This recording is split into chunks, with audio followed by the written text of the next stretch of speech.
What's shaking YouTube? It's your boy Graybeard Gamer, bringing you our first tip video of Modern Warfare. Before we get into it, make sure you smack that like button and subscribe if it's your first time here. We're really close to 1,000. Well, I say really close. We have 625 subscribers. If we can get to 1,000 by the end of this year, I'll be really excited. But without any further ado, guys, let's jump into the tips. There was lots of excitement surrounding the release of Modern Warfare, and it was matched by the disappointment when people realized the campy play that takes place and the footsteps that are incredibly loud. It makes gameplay very difficult, and it makes an ideal atmosphere for campers, and you see that in the gameplay. Now, there's some things that you can do to counteract that somewhat, but until they nerf the footsteps, you're going to be stuck with what you're stuck with. But the first thing and the first tip I want to talk about today is understanding the mini-map in conjunction with the footsteps that you hear. When you're in an area, you need to be constantly surveying your mini-map and listening to those footsteps. I don't care if you use Beats, I don't care what kind of headset you use something so that you can hear the footsteps, because they are very loud and you can hear your enemies coming. Now, you need to watch the mini-map and make sure that none of those footsteps that you hear are your teammates. And once you're in an area with no teammates and you hear footsteps, you know that an enemy's coming, so you can prepare for that enemy. The best thing you can do is patrol a singular area, watching the mini-map and listening for those footsteps. I did hear that there was a update coming soon. Hopefully that will encompass the nerfing of the footsteps, but we'll just have to wait and see. But until then, patrol a singular area. Don't camp, don't sit in a window, don't sit in a building, but patrol an area and listen for those footsteps and watch the mini-map and prepare for your enemies. Now, you need to stop moving around so much when you hear those footsteps so that you can hear them well and they can't hear you. Footsteps are the bane of my existence, as I'm sure they are yours too. So if you hear loud footsteps, stop, get the direction they're coming from, watch the mini-map, and prepare for your enemy. The next tip I want to give you is about training your eyes. You have to train your eyes in this game to look at many levels. You can't just look at ground level anymore.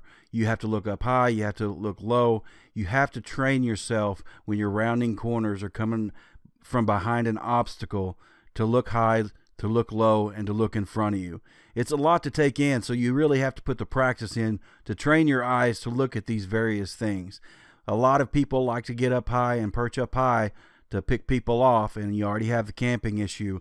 So make sure that you're training your eyes, look high, look in front of you, and look low depending on the circumstances, and make sure that there's no enemy that's going to take you out with a sniper rifle or some ACOG scope on an M4A1. The third tip I want to give you today is a very simple setting, but a lot of people are hyping it up, and I'm telling you, it's a horrible thing, and that's crossplay. When you go into your settings, you need to disable crossplay, and here's why. When you're playing crossplay, you're playing against people who play on computer and people who play on PS4.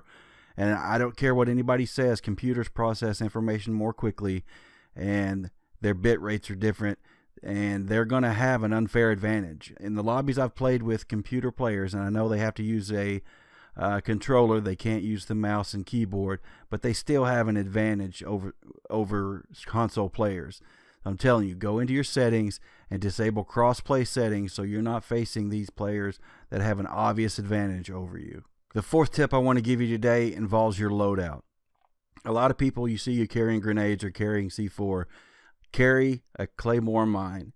The reason why you want to carry a Claymore, number one, is going to help you pick up some cheap kills. And I know that's very cheesy, but that's the game that we're playing in, guys. It's a very cheesy game. It's a game of campers. It's a game of lots of avenues in which to flank you. So you definitely want to carry a Claymore and set it up to protect your six, because your teammates aren't going to be able to do that. Pick yourself up a Claymore.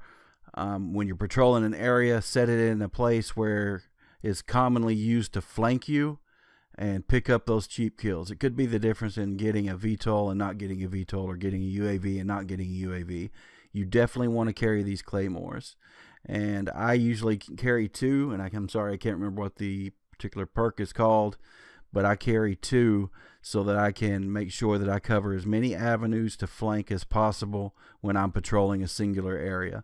And it's picked up some cheap kills, and it's saved my life a time or two, and it'll do the same thing for you. Make sure you're carrying a Claymore. And the last tip I want to give you today, guys, is very simple, and it has to do with your perks. You want to run EOD as your first perk.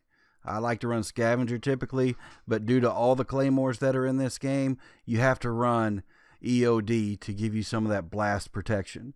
It'll save your life, I promise you, and you're going to be very frustrated if you're not running EOD and you're on a streak and you get killed by a random claymore, which are all over these maps.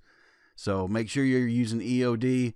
Again, I already advised you to carry a couple claymores, or a claymore at least, but make sure you're running EOD to protect yourself from the blast. But anyway, guys, coming down to the end of the video, first video on Modern Warfare, I appreciate it. Make sure you hit that like button, subscribe if it's your first time here. My name is Graybeard Gamer, and I'm out.